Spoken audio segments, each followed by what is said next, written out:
गेल्या काही दिवसांपासून राज्यामध्ये सातत्याने गोळीबाराच्या घटना समोर येऊ लागल्यामुळे मोठी खळबळ उडाली आहे। या घटनांमुळे राज्यातील शस्त्रांच्या वापराचा गंभीर मुद्दा पुन्हा एकदा अधोरेखित झालाय। मराठवाड्यामध्ये सुद्धा 70% शस्त्र परवाने हे उद्योजक आणि राजकीय नेत्यांकडे आहेत। मराठवाड्यामध्ये एकूण शस्त्र परवान्यांची संख्या 6500 इतकी आहे। तर विशेष बाब अशी की छत्रपती संभाजीनगरमधील 25 महिलांकडे शस्त्र परवाना आहे। एकट्या सोलापूर जिल्ह्यात 5296 लोकांकडे शस्त्र परवाना असल्याची माहिती आहे। कृष्णा केंडे आपल्याला अधिक माहिती देतात। कृष्णा, गेल्या काही दिवसात राज्यात अप्रिय घटना घडल्याच्या नंतर आता आढावा कसा सुरू झालाय मराठवाड्यामध्ये, खास करून शस्त्र परवान्याचा आकडेवारी काय सांगते? नाही, ही अत्यंत गंभीर बाब आहे की मराठवाड्यामध्ये सध्या 6500 लोक स्वतःकडे बंदूकचा परवाना घेऊन या ठिकाणी बंदूक घेऊन वावरत आहेत आणि यामध्ये 70% ही संख्या राजकारणी आणि व्यावसायिकांची आहे। आणि त्यामुळे बंदूक परवाना त्याच वेळेस मिळतो ज्यावेळेस पोलिसांना खात्री पडते की यांच्या जीवाला धोका आहे।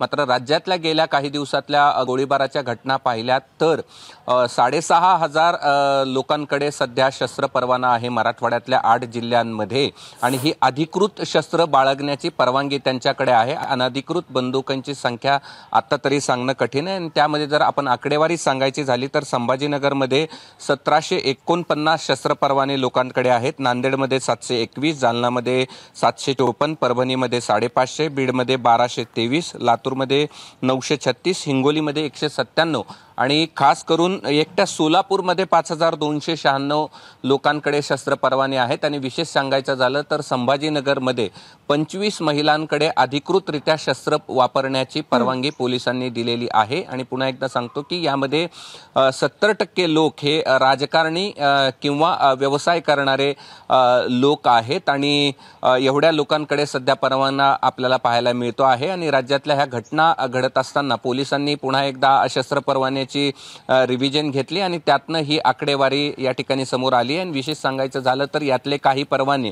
प्रत्येक जिल्ह्यातले रद्द देखील करण्यात आलेत, मात्र रद्द करून देखील ही एवढी मोठी शस्त्र परवाने मराठवाड्यातल्या लोकांकडे आहेत। ज्ञानदा, धन्यवाद कृष्णा या सगळ्या माहितीबद्दल। तर मराठवाड्यामध्ये एकूण शस्त्र परवाने आहेत तरी किती, त्यावरती एक नजर टाकूया। छत्रपती संभाजीनगरमध्ये 1749, नांदेडमध्ये 721, जालनामध्ये 754, परभणीत 550, बीडमध्ये 1223, लातूरमध्ये 936, हिंगोलीमधल्या शस्त्र परवान्यांची संख्या आहे 197। एबीपी माझा, उघडा डोळे बघा नीट।